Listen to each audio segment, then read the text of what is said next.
Oi gente, boa noite a todas e todas. Eu preparei essa aula pensando em dar uma continuidade no que foi a aula anterior e ao mesmo tempo voltar um pouquinho em alguns assuntos que eu achei que ficaram um pouco conturbados. Eu também não vou conseguir, infelizmente, fazer uma recapitulação de tudo, mas eu pretendo falar um pouco, principalmente no que diz respeito ao método, que eu acho que ficou um pouco nebuloso, então eu vou tentar dar mais algumas pistas para o entendimento. Digo pistas porque também acho que eu não vou conseguir agora nesse tempo, infelizmente, aprofundar o quanto deveria ser aprofundado esse método, mas eu espero que as pistas sejam de algum valor.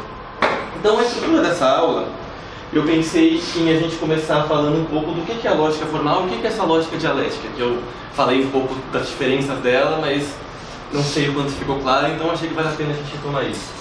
Depois disso, eu ouvindo um pouco vocês, eu vi que tá o Kelvin, tem os autores meio no limbo, então eu vou falar rapidamente de dois autores. Vou fazer uma reconstrução do texto do meu orientador, Marcos Orione. Eu agradeço muito ele pelo texto e qualquer erro na minha exposição não é do texto, o texto é excelente, é um erro meu, uma falha na minha disposição, mas é um texto em que reconstrói basicamente um pouquinho o que foi o Kelvin e o que é o Alexi, para falar um pouco do que é esse positivismo, pós-positivismo e como o marxismo se relaciona com tudo isso, como é que o marxismo lê tudo isso. E a partir disso, eu vou trazer um ambiente para a realidade jurídica. Eu trouxe algumas decisões judiciais e sempre relacionadas a algum contexto específico. Então, a minha ideia é trazer como o judiciário responde às questões concretas, como o judiciário se comporta diante de manifestações, de greves. Eu trouxe aqui um outro material que eu não consigo incluir tudo no PowerPoint, eu trouxe várias leis, inclusive depois eu posso passar e vou disponibilizar, de coisas que eu considero no mínimo bizarras. Que eram para ser inconstitucionais e todo mundo fala que é constitucional e tá tudo bem. Então, para introduzir a lógica dialética, eu trouxe uma citação do Hegel, que está na Ciência da Lógica, que é uma obra do Hegel tardia, perto do final da produção teórica do Hegel, que fala que algo é vivente apenas na medida em que contém em si a contradição. E é esta força que consiste em aprender em si e a suportar a contradição. Então, assim, eu espero que essa ideia fique um pouco mais nítida no decorrer desse tópico, mas essa ideia é o que eu tentei trazer um pouco na aula passada, de que a contradição ela não é um óbice ao pensamento, ela é um estímulo do pensamento e ela é algo que está dentro de uma unidade. Uma contradição não está em dois corpos separados, está dentro de um mesmo corpo, digamos assim. Então, para a gente entender que a lógica dialética ela não surgiu do nada, ela não foi algo fruto de uma genialidade de uma pessoa simplesmente, ela não veio deslocada de uma produção anterior. Antes, eu vou aqui para falar de lógica formal e lógica dialética como método de pensamento, eu vou usar a exposição de um trotskista estadunidense que chama George Nova, que é um livro que chama Introdução à Lógica Marxista, um livro muito curtinho, de 100 páginas, que eu recomendo, e que ele faz, entre algumas coisas que ele expõe, ele faz essa reconstrução do que foi a lógica formal e o que seria a lógica dialética. Então, ele não sei, basicamente, uma coisa que... a lógica formal, ela começou a ser usada, ela se confunde até com a história da humanidade, porque desde a da Grécia Antiga, a gente usa a lógica formal. O que seria essa lógica formal? Seria um método de entender as coisas a partir de 3 premissas básicas. Sendo que a primeira é a mais importante, porque elas derivam todas da primeira. O que seria isso? Então, primeiro, teria uma lei da identidade. O que quer dizer isso? Quer dizer que uma coisa é sempre idêntica a si mesma. Ou seja, um caderno é igual a um caderno. Uma cadeira é igual a uma cadeira. E isso a gente pode especificar mais, obviamente. Uma cadeira azul de tal característica é igual a uma cadeira de tal característica. A gente pode fazer, por exemplo, que essas cadeiras da sala de aula são iguais, porque elas são duas cadeiras aparentemente iguais, elas têm a mesma cor, o mesmo tamanho, foram feitas na mesma indústria, provavelmente, no mesmo modo de produção, elas me parecem iguais. Então, é o que a lógica formal diz, que uma coisa é sempre idêntica a si mesma. Como consequência disso, uma coisa ela não pode ser diferente dela mesma. Se uma coisa é sempre igual a ela mesma, logo, uma mesa não é uma cadeira. Uma mesa é uma mesa, uma cadeira é uma cadeira, por exemplo. Então, que é o que ele quer dizer com a lei da contradição. A não pode ser não há. E ao mesmo tempo tem a lei do terceiro excluído. É que as coisas elas são excludentes. Ou seja, uma mesa ela não pode ser uma cadeira. Ela exclui a possibilidade de ela ser uma cadeira porque ela é uma mesa. Então assim, essas ideias todas, elas vêm da lei da identidade. A ideia básica de que A é igual a A, de que uma coisa é igual a outra coisa. Só que ao mesmo tempo, o que acontece? É a citação do Trotsky que eu coloco aqui. O axioma A é igual a A aparece por um lado como ponto de partida de todo o nosso conhecimento e por outro como ponto de partida de todos os erros. E por que isso? Afinal, essa cadeira, uma cadeira A, é igual a essa outra cadeira aqui, se elas são aparentemente iguais, feitas pela mesma fábrica, feitas pela... Eu olho para elas e elas me parecem iguais. Só que, se eu for analisar bem, elas não são de fato iguais. Porque eu não usei a mesma matéria, elas devem ter de fato alguma diferença, porque tem certas diferenças que são aceitas entre a qualidade de um produto. Por exemplo, se ela não tivesse uma perna, eu poderia falar que ela não é uma cadeira, porque ela não serve para sentar. Só que ao mesmo tempo, se ela está um pouco riscada já na produção, se o metal for diferente, como é que eu posso dizer com exata certeza que A é igual a A? Que uma cadeira é exatamente igual a outra cadeira. Pensando nisso, o Trotsky tem uma citação que acho que vai ajudar a gente a entender. Coxins que está na minha citação, é uma peça industrial, ela se poderia substituir por qualquer outra coisa, ela é irrelevante para o entendimento da citação. Todo operário sabe que é impossível fazer dois objetos completamente iguais. Na elaboração de coxins, é permitida uma margem de erro, ainda que não se deva exceder esses limites. Isso se chama tolerância. Se estão dentro das normas de tolerância, os coxins são iguais. Atenção para aspas, né? A é igual a A. Quando ultrapassa a tolerância, a quantidade se converte em qualidade. Em outras palavras, os coxins têm menos ou nenhum valor. Qual que é a ideia que ele está falando aqui? Que não adianta a gente simplesmente falar que uma coisa é igual a outra, porque na realidade, no mundo, é igual falar, o ser humano genérico é igual ao outro ser humano genérico. Legal, mas isso não me diz pouca coisa da realidade.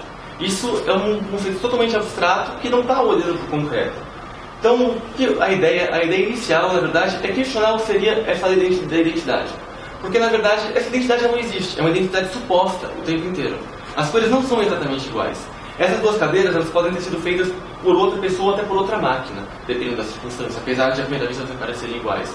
Ela pode ter usado menos jornadas de trabalho para ser produzida, e ela pode, inclusive, aparentar de maneira diferente em como ela pode estar arriscada, ela pode ter coisas diferentes.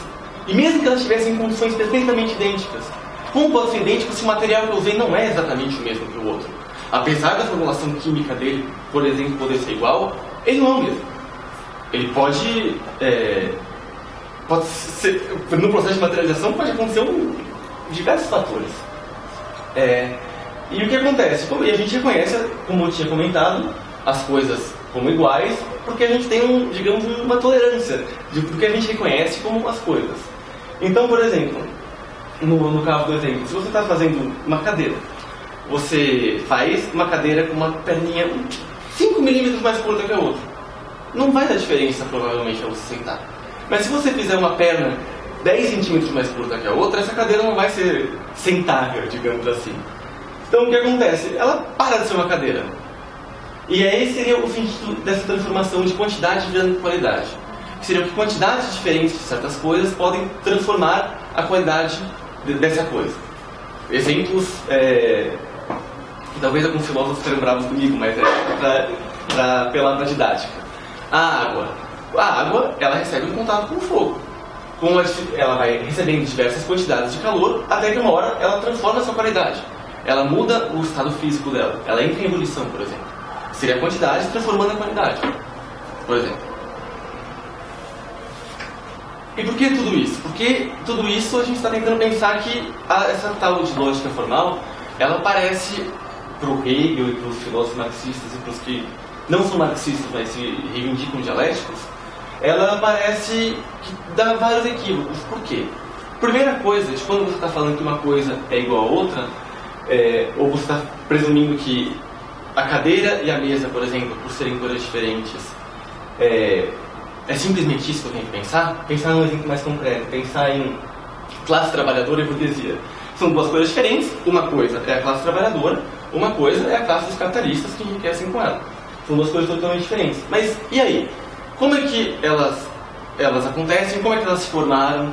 A lógica formal, o que acontece? Ela, em uma outra brincadeira do Trotsky, ele fala que como se a lógica formal só captasse fotos e a lógica dialética fosse um filme. A lógica formal, ela faz cortes. ela corta para conseguir entender. Então ela coloca um objeto estático para compreender ele. E a dialética fala, isso é muito importante, a gente não pode não fazer isso. Só que ao mesmo tempo a gente não pode se restringir a isso. A gente não pode se restringir a olhar as coisas estáticas, a não tolerar o que a lógica dialética chama de uma contradição real. Que seria, por exemplo, uma classe trabalhadora e capitalistas. Eles são contraditórios, mas seria uma contradição externa. É um grupo que contradiz o outro e são relativamente independentes, quando na verdade não. Eles são, por exemplo, intrinsecamente dependentes. Não existe um sem o outro. É uma contradição que está numa unidade, não está em polos separados. E daí quando a lógica formal analisa estaticamente as coisas, o que acontece? O que acontece é que ela leva a barreira intransponível entre as coisas. Não é possível você entender como uma coisa que é A. Voltando, por exemplo, para a semente é A. Então, toda semente é igual a uma semente. Mas uma semente não é uma igual da planta. Ela é uma coisa totalmente diferente da planta. Então você tem um corte que rompe as duas no método de conhecimento. Eu estou dando exemplos meio grotescos, mas talvez eu espero que isso fique mais claro quando a gente chega no Kelvin. Então você prepara um corte e você não consegue perceber justamente o que o Hegel insiste, que é tentar entender a gênese e todas as transformações que aconteceram para o tal fenômeno existir da maneira que ele existe. Boa noite. Então, daí está a exclusão da diferença da identidade. Que é isso? Uma coisa que é una, ela não pode contemplar a contradição. Então você não pode ter duas coisas contraditórias que estão relacionadas. Uma é necessariamente separada da outra. E isso é muito importante, porque é de raciocínios assim que, por exemplo, surgem ideias de possibilidade de superação de um conflito que não existe em um dos polos através do desenvolvimento dos próprios polos. Ou seja, superar um conflito entre trabalhadores e capitalistas através do desenvolvimento deles mesmos, através de dar um pouquinho mais aos trabalhadores, tentar reter um pouco dos capitalistas. Você tentar lidar com uma contradição como se ela fosse separada uma da outra, como se ela não estivesse exatamente interligada. Como se uma coisa que você não mexesse, você automaticamente vai dar reflexo na outra e eventuais problemas, ou eventuais possibilidades de superação. E o que acontece? A lógica formal, ao mesmo tempo, vocês podem até fazer alguma pesquisa sobre isso se quiserem, se não acreditarem em mim, ela não explica a própria história. Em que sentido? Ela surge dos seres humanos analisando e ela continua desde Aristóteles até hoje sendo aplicada. E ela não tem... nossa, será que essa lei da identidade não é bem assim? Por exemplo, os concursos públicos que cobram lógica, raciocínio lógico. Não sei se chegaram a fazer algum desses que ficam cobrando aquelas frases. Que tem frases condicionais. Se Rodrigo comeu uma uva, ele vai passar mal. Daí tem várias outras frases e você tem que ficar fazendo. Isso é simplesmente uma lógica formal. Você está pegando as frases, está pegando os sentidos nelas, por elas mesmas, deslocados de qualquer outro contexto, a não ser o que você escolheu como referencial. Você ignora a totalidade, você ignora o resto do mundo, e você desenvolve, com base no seu corte, algumas coisas que são lá estáticas. Oi. Aquele tipo que fala sobre permissão maior, conclusão também, que é uma lógica formal. A gente fala sobre o silogismo, também faz parte desse tipo de... É uma lógica formal também. Deixa eu ver se eu consigo te dar um exemplo. Me exemplifica uma situação. Consegue dar um exemplo de uma situação? Sim. Todo homem é mortal. Eu sou homem, portanto, sou mortal. Essa não é um sofisma, é um silogismo, né? Que até o fim está certo. Uhum. É isso mesmo? Sim. Então, a pergunta. Da onde você conclui que todo homem é mortal, por exemplo? Qual que é a história? De onde veio esse raciocínio? Por que ele existe? Isso é biologia, né? É dessa dialética? Porque ele vê no filme que todo mundo morre? Por exemplo. Mas você entende que as frases, elas soltas, só elas podem dizer muita coisa, podem dizer absolutamente nada. Que eu posso colocar várias frases com sentido lógico, mas com a realidade, elas não necessariamente têm que ter um sentido. Porque essa é a graça da dialética. A dialética, ela incorpora a lógica formal. Ela não está falando que você não pode usar isso, mas você não pode simplesmente só usar isso. Você não pode só partir, por exemplo, de premissas formais. Porque você ignora a realidade. Você pode desenvolver uma lógica dialética, chegar a algumas conclusões, que você pode usar a lógica formal, mas você não pode parar aí. Porque ela não vai acabar. É como se a história tivesse congelado, acabado. Porque é isso, todo homem é mortal. Será que todo homem vai ser mortal para sempre?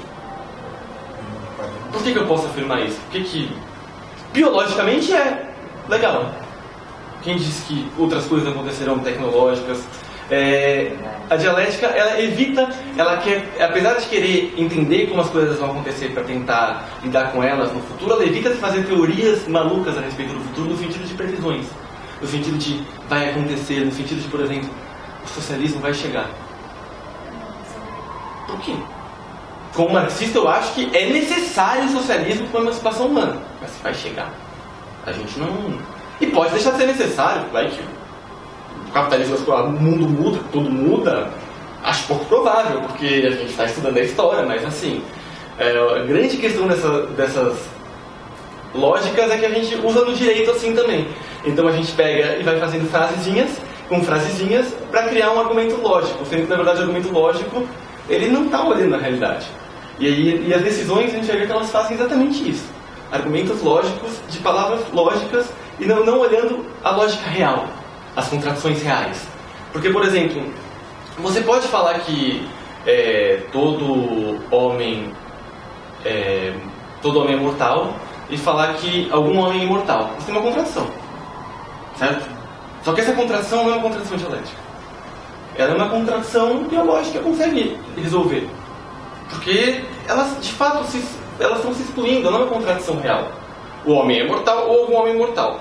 Parte 1, a gente está partindo de lógica, a gente não está partindo do fato que existe algum homem mortal. Parte 2 desse raciocínio. Cadê a contradição real? Cadê uma contradição que, se você apagar um dos polos, o outro não existe, por exemplo? Nesse caso, ele não existe.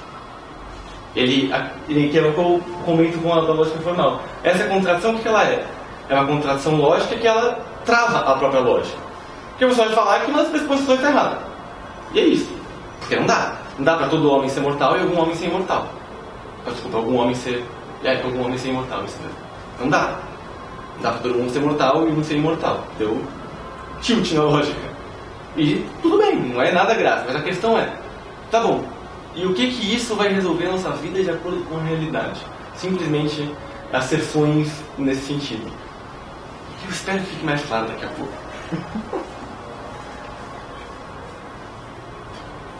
Eu dei ideia de fazer tudo isso para a gente poder falar um pouquinho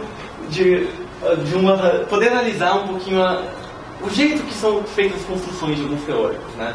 Então eu vou falar um pouco do positivismo e do que é chamado de pós-positivismo, que na verdade, segundo algumas vertentes marxistas que eu compartilho, o pós-positivismo ele é um positivismo renovado, tem nada de pós. Ele continua sendo predominantemente positivista. Então aqui as frases que eu vou usar do Kelvin, elas são bem batidas, porque esse livro no geral é bem batido, ele é muito chato, na minha opinião, mas ele é bem batido. Mas isso não quer dizer que as pessoas tenham entendido ele, não quer dizer que eu seja um super conhecedor de Kelvin, não quer dizer que eu vá me aprofundar aqui muito no Kelvin, mas eu vou usar ele de uma maneira que eu acho que pelo menos eu consigo deixar nítido quais são os principais conceitos dele. Então, mais uma frase introdutória aqui. Como ciência, porque o Kelvin está se propondo fazer uma ciência do direito, né? Recusa-se particularmente a servir a quaisquer interesses políticos, fornecendo-lhes as ideologias, por intermédio das quais a ordem social vigente é legitimada ou desqualificada. Assim, impede que, em nome da ciência jurídica, se confira ao direito positivo um valor mais elevado do que ele de fato possui. Já é uma coisa que é muito relevante para o marxismo, aqui eu estou citando o texto que eu estou usando na construção a partir de agora, do meu orientador do Marcos Orione, que está dentro de um livro que é Para a Crítica do Direito, Reflexões sobre Teorias Práticas e Jurídicas. A editora, eles intitulam outras expressões, mas é a expressão popular, a editora do livro, que elas têm outros selos, aparentemente.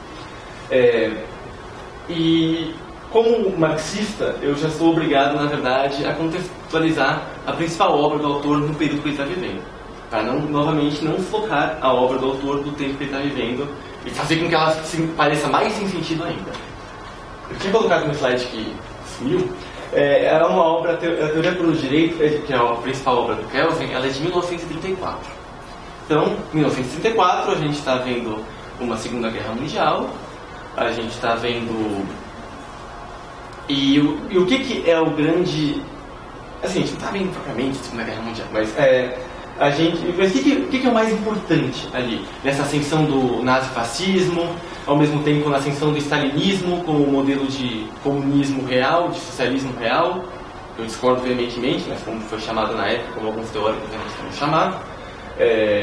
Só um adendo. Eu, como trotskista, eu chamo o stalinismo de um Estado operário burocraticamente degenerado, e não de socialismo real, porque ele foi degenerado com a burocracia.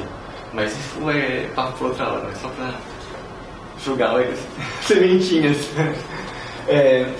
Então, assim, com a ascensão de um lado do nazifascismo e do outro lado de um stalinismo muito forte, Kelsen está buscando não se posicionar entre esses dois polos, e dentro dos dois polos que viriam no futuro, que veio ser a Guerra Fria.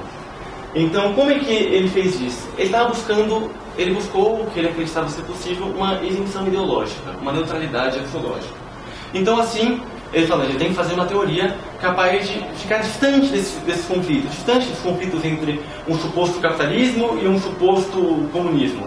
Eu não quero entrar nessa discussão, eu quero fazer uma teoria pura do direito. Eu não quero entrar em discussão com o direito soviético, eu não quero entrar em discussão com o direito capitalista, eu quero fazer uma teoria pura.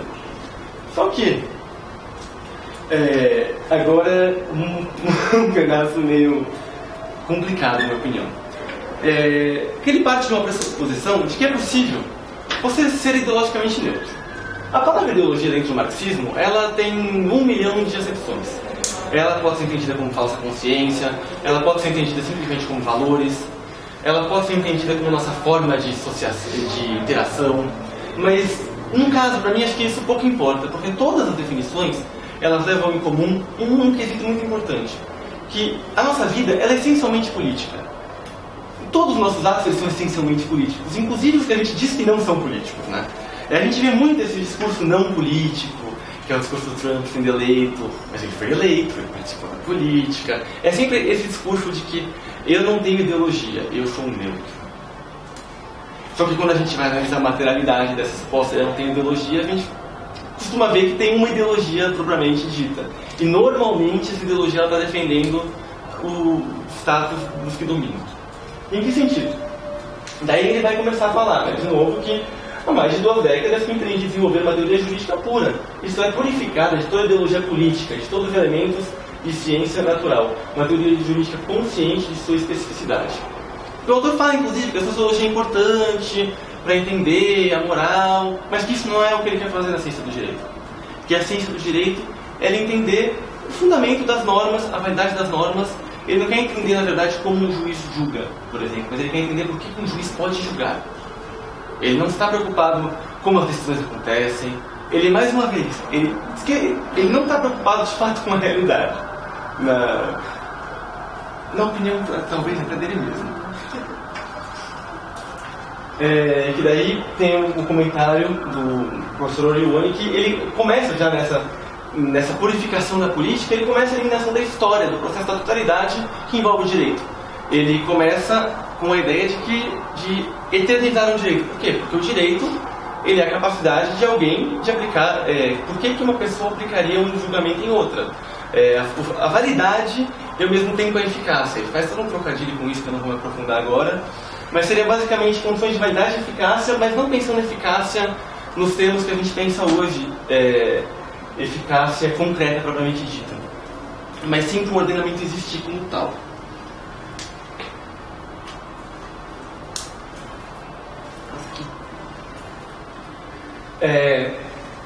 Eu tenho uma citação bem grande que, mais uma vez, acho que vale a pena a gente ler. A sociologia do direito não põe os fatos da ordem do ser, cujo conhecimento lhe compete em relação com normas válidas, mas põe-nos em relação com outros fatos da ordem do ser, como causas e efeitos. Pergunta por que forma os fatos econômicos, as representações religiosas, influenciam, de fato, a atividade do legislador e dos tribunais. Por que motivos os indivíduos adaptam ou não a sua conduta à ordem jurídica. Assim, não é, a bem dizer, o próprio direito que forma objeto deste conhecimento. São, antes, certos fenômenos paralelos à natureza. A teoria pura do direito, como específica ciência do direito, concentra, como já se mostrou, a sua visualização sobre as normas jurídicas e não sobre os fatos da ordem do ser. Quer dizer, não se dirige para o querer ou para o representado das normas jurídicas, mas para as normas jurídicas como conteúdo de sentido, querido ou representado. Ela abrange e aprende quaisquer fatos apenas na medida em que são conteúdos de normas jurídicas, quer dizer, na medida em que são determinadas por normas jurídicas. O seu problema é a específica legalidade autônoma de uma esfera de sentido. Ou seja, o que acontece?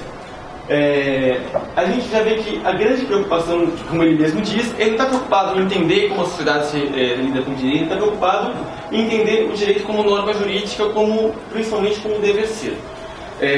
Eu, quando entrei na faculdade de Direito, eu demorei um tempo para entender esse diacho de ser e dever ser. Então, na verdade, na minha opinião, era simplesmente uma pessoa explicar que o ser são a ordem concreta, material, a vida, os fatos, e o dever ser são as normas, é o que ele está estudando.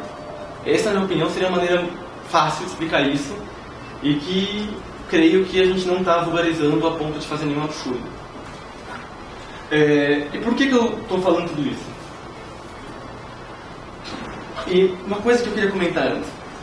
É muito curioso que a gente começa a estudar esse autor normalmente, pelo menos no meu caso, uma matéria que se chama Introdução ao Estudo do Direito na faculdade, no primeiro semestre. Depende.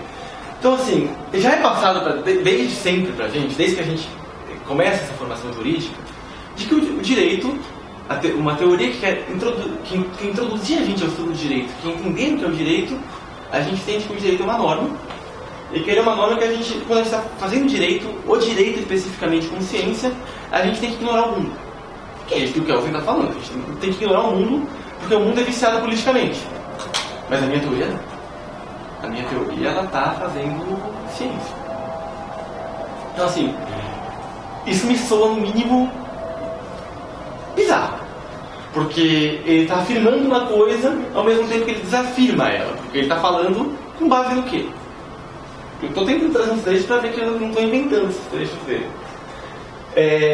Então, assim, o sentido é isso. Ele não se baseia, o sentido do direito, ele não se baseia no ser.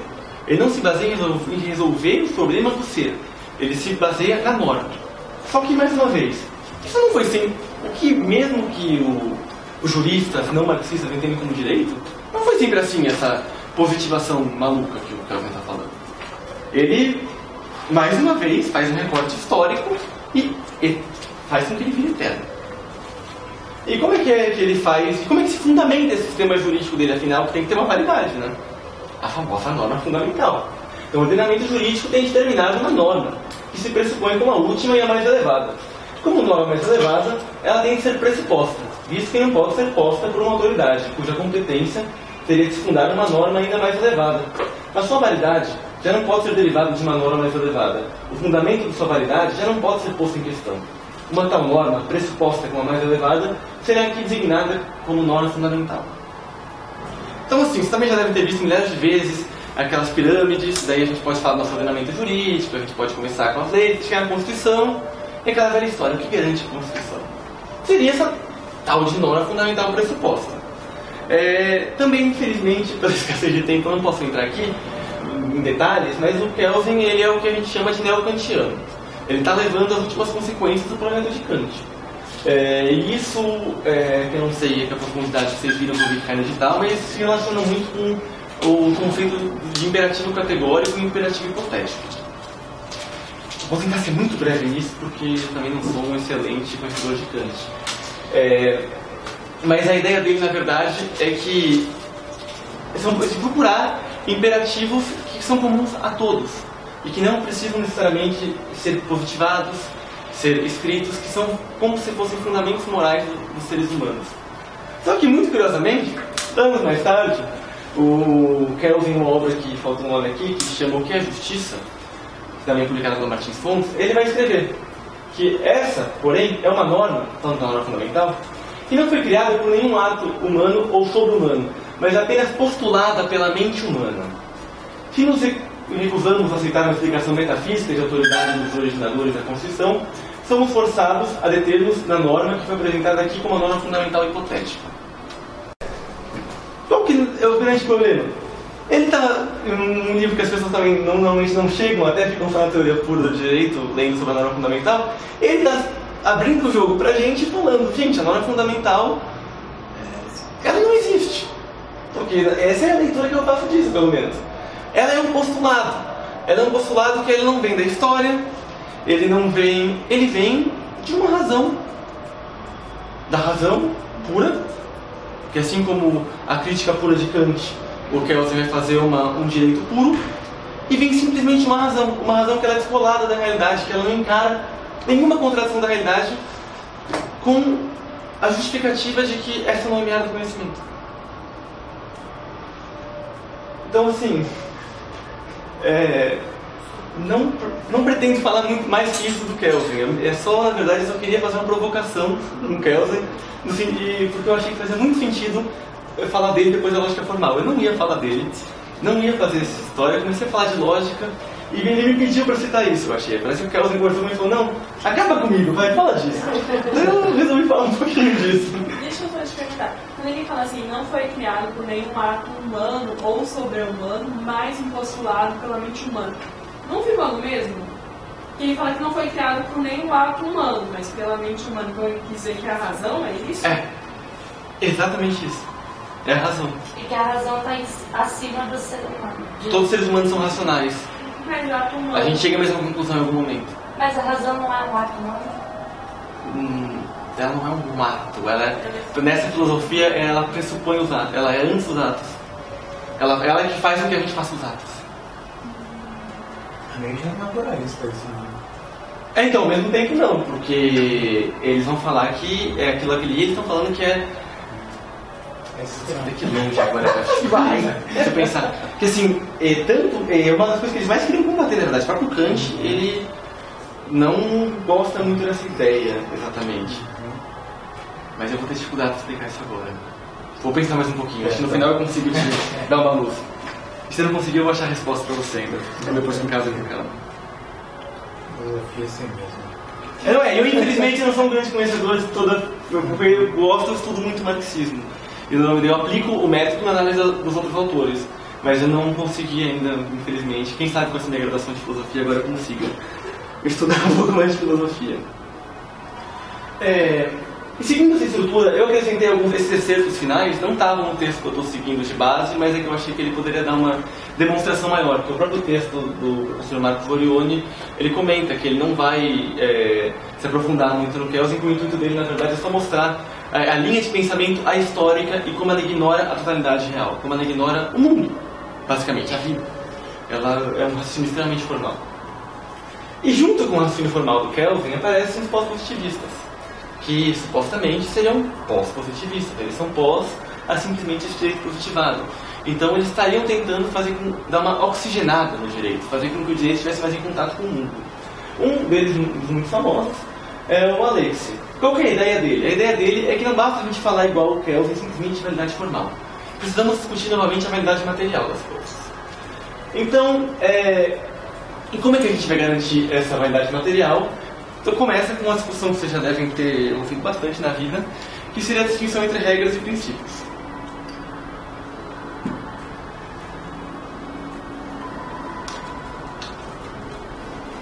Eu não escrevi muito sobre isso aí, mas acho que vale a pena dar só uma retomadinha. Como regras, ele define aquelas normas que seriam satisfeitas pelo sim ou não. Elas ou são aplicáveis, ou elas não são aplicáveis ao caso concreto. Você não pode mitigá-las. Por exemplo, proibido estacionar. Você para ali, você vai levar multa. Você não pode fazer aquilo, não tem outra alternativa. Ela vai ser aplicada pelo sim ou não. Ou ela não é aplicada porque você parou no lugar certo, ou ela é aplicada porque você não parou no lugar certo. E assim. Oi? Tudo ou nada. Tudo ou nada. O famoso tudo ou nada. Já os princípios são diferentes. São caracterizados como esses mandamentos de otimização. O que quer dizer isso? Quer dizer que eles são normas que devem ser realizadas no máximo possível, mas podem ser realizadas em distintos graus. Ou seja, por exemplo, quando a gente tem um conflito entre duas regras. Por exemplo, essa é péssima de exemplos. De exemplos fora do marxismo. Mas sei lá, essas antinomias clássicas aí que o Bob fala, qualquer uma delas. Quando a gente aplicar duas leis e a gente tem critérios que a gente pode excluir uma das leis e não aplicar ela. Porque a gente pode, sei lá, porque uma é mais específica que a outra, a gente aplicar essa regra, sim, e daí a gente pega o conteúdo dela e aplica ela. Quando a gente está discutindo o princípio, a situação não é tão simples assim. Porque, em primeiro lugar, a gente normalmente está falando de princípios constitucionais, a gente está falando de direitos fundamentais. E eles não são simplesmente a aplicabilidade de um contra o outro. Por exemplo, direito de greve. E, mais especificamente, direito de greve de servidor público. Que o caso fica mais legal. Servidor público, sei lá, pensar no judiciário. Está lá na lei de greve, que tem algumas coisas muito esquisitas, mas está lá na lei de greve, de que você tem que garantir a continuidade dos serviços essenciais, à comunidade, etc, etc e tal. Então, você tem o princípio, na verdade, de que eu, normalmente, sou péssimo em direito constitucional, não sei exatamente qual é esse princípio, o nome disso. Mas você tem duas coisas em choque. Você tem uma proteção relacionada ao direito do trabalho, que são os direitos dos trabalhadores de fazerem uma greve, e ao mesmo tempo você tem, supostamente, o direito das outras todas as pessoas que não são aqueles trabalhadores, que como as questões falam mais pra frente a gente vai ver, de exigirem que aquele serviço essencial continue. De que os seus processos continuem rolando no caso judiciário, continuem tramitando normalmente, para um dia ter seu julgamento, de que ele possa ir no balcão para o processo. Então você tem dois princípios, no caso ali, porque eu infelizmente, sou péssimo de nomes. Mas como é que você vai ver como é que você vai aplicar uma coisa ou outra? Vamos dar um exemplo melhor, um exemplo mais legal. Você Oi? Essa menina de ovado, sangue, aí Pronto. Falar do aborto. Então eu estava pensando em falar do aborto. Eu estava pensando em falar do aborto. Então, porque por exemplo, a gente vai falar do aborto. Tá, legal. A gente tem alguns princípios ali. A gente tem a proteção no nosso direito ao nascituro, que ela já é considerada uma vida, então a gente tem a proteção a uma vida. E a gente também teria, no caso, que eu não sei exatamente qual o princípio que o direito enxerga dos dois lados, mas me parece que nesse caso você está vendo no caso, então uma liberdade contra a vida, supostamente. Seria a liberdade do indivíduo de fazer o que quiser, característica do capitalismo, supostamente, contra a garantia de uma eventual vida. O que acontece? Como é que o Alex propõe que a gente fugir desses impasses? A gente tem que fazer um sopesamento, ou uma ponderação, no que ele chama de, não sei se é exatamente ele chama, mas eu sei que é o que é traduzido para cá, como proporcionalidade no lato sensu. Seria uma regra para resolver princípios. Então você vai fazer o quê? Você vai ver se as soluções para resolver esse caso concreto elas são adequadas, necessárias ou proporcionais. Então você vai pegar a questão do aborto e você vai ver, a princípio, proibir o aborto. Ele é adequado para proteger uma vida? Não. Se essa é a finalidade. Então, a adequação é simplesmente então, a ideia da adequação é capaz de fazer com que pare?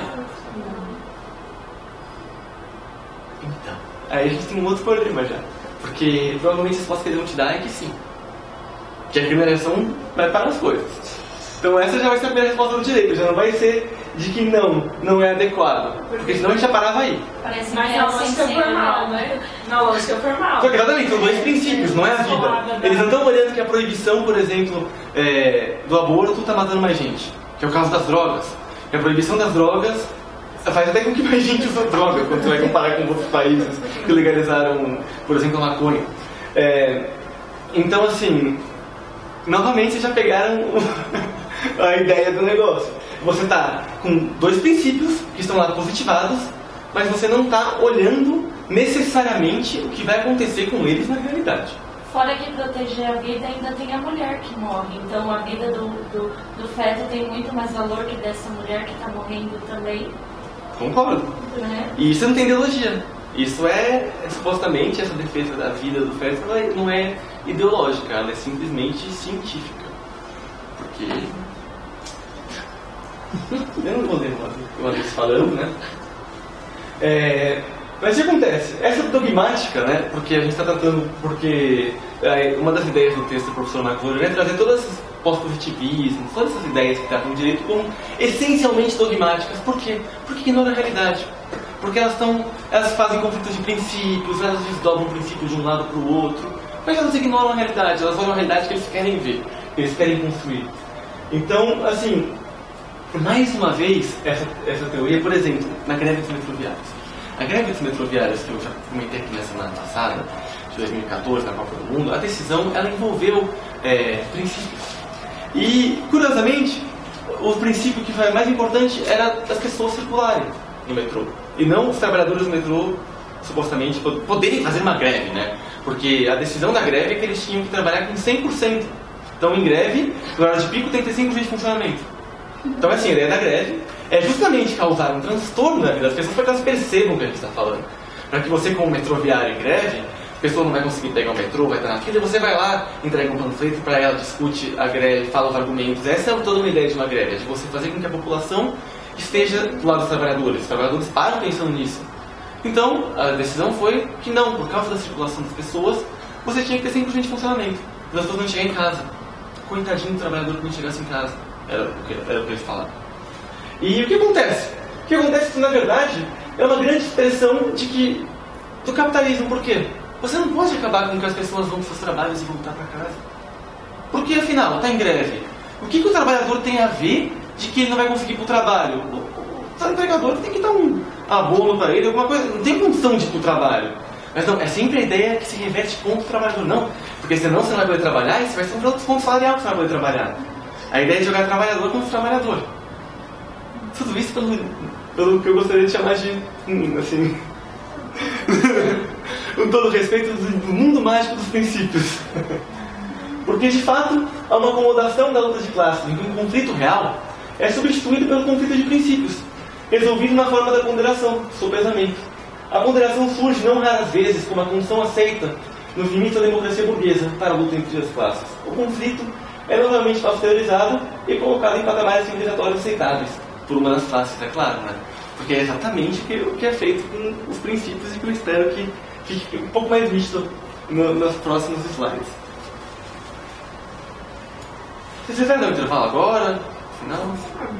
Por conta do tema que você está dizendo? Que vai cortar a ideia? Eu vou agora, que agora a minha ideia eu vou entrar nas decisões. Vou começar a fazer decisão judicial. E não Não tem mais 10 slides.